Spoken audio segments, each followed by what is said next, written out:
Okay, so today we're going to read chapter 17, Mother Gets Her Own Way. Over the course of the next few weeks, Mother seemed increasingly unhappy with her life at Outwith, and Bruno understood perfectly well why that might be. After all, when they'd first arrived, he had hated it, due to the fact that it was nothing like home and lacked such things as three best friends for life, but that had changed for him over time, mostly due to Shmuel, who had become more important to him than Carl or Daniel or Martin had ever been. But Mother didn't have a Shmuel of her own. There was no one for her to talk to, and the only person who she had been remotely friendly with, the young Lieutenant Coulter, had been transferred somewhere else.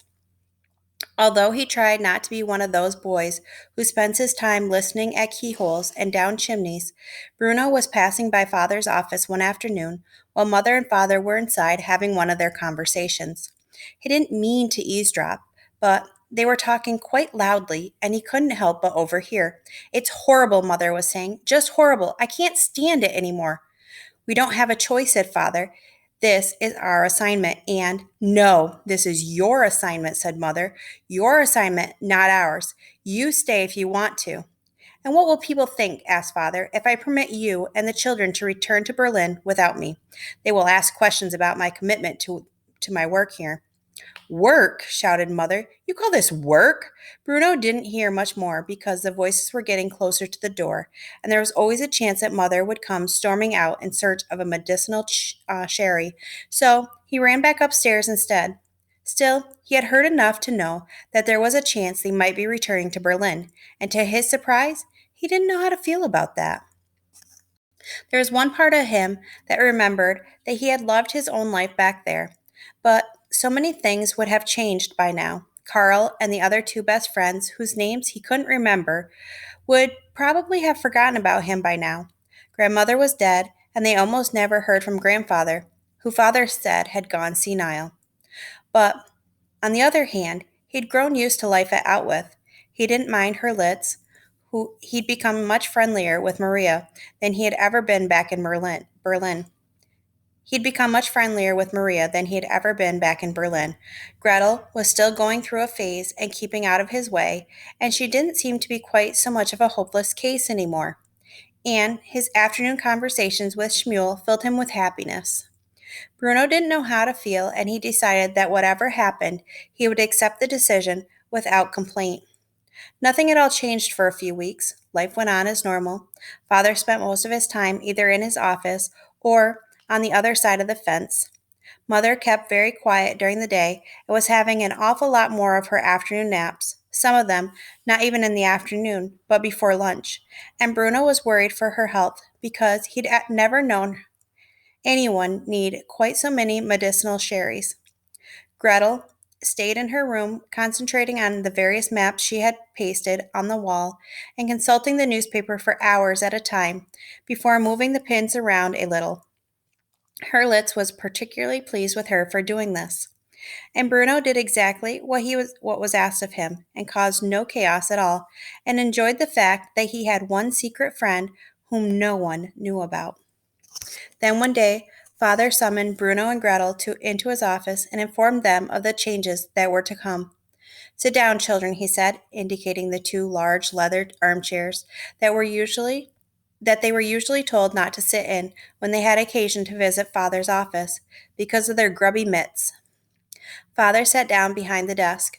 "We've decided to make a few changes," he continued, looking a little sad as he spoke. "Tell me this, are you happy here?"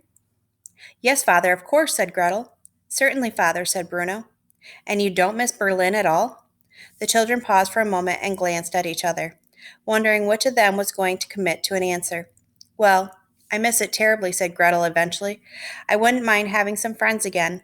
Bruno smiled, thinking about his secret friend. About his secret. "Friends," said Father, nodding his head. "Yes, I've often thought of that. It must be lonely for you here at times." "Very lonely," said Gretel in a determined voice. "And you, Bruno?" asked Father, looking at him now. "Do you miss your friends?" "Well, yes," he replied, considering his answer carefully, "but I think I'd miss people no matter where I went." That was an indirect reference to Shmuel, but he didn't want to make it any more explicit than that. But would you like to go back to Berlin? Asked Father, if the chance was there. All of us? Asked Bruno. Father gave a deep sigh and he shook his head. Mother and Gretel and you, back to our old house in Berlin. Would you like that? Bruno thought about it. Well, I wouldn't like it if you weren't there, he said, because that was the truth. So you'd prefer to stay here with me? I'd prefer all four of us to stay together, he said reluctantly, including Gretel in that.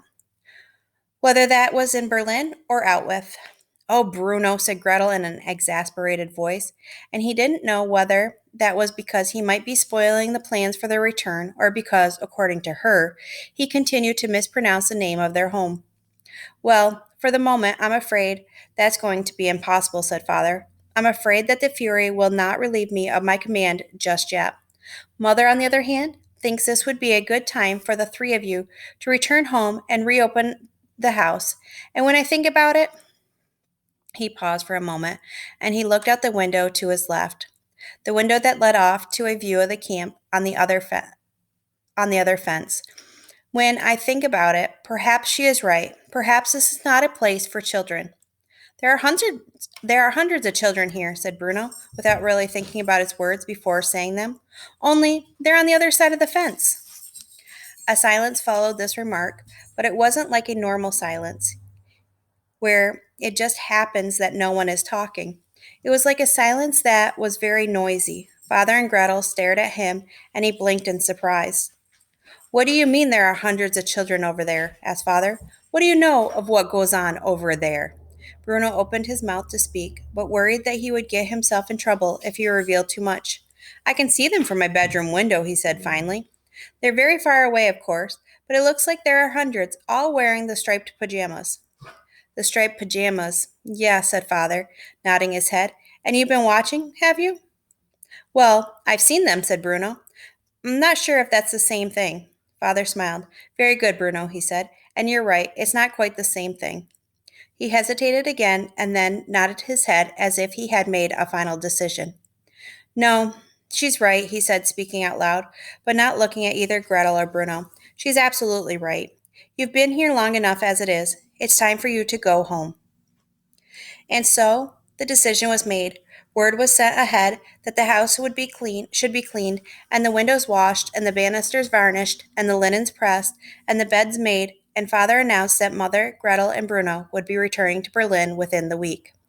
Bruno found that he was not looking forward to this as much as he would have expected, and he dreaded having to tell Shmuel the news. And that is the end of chapter 17.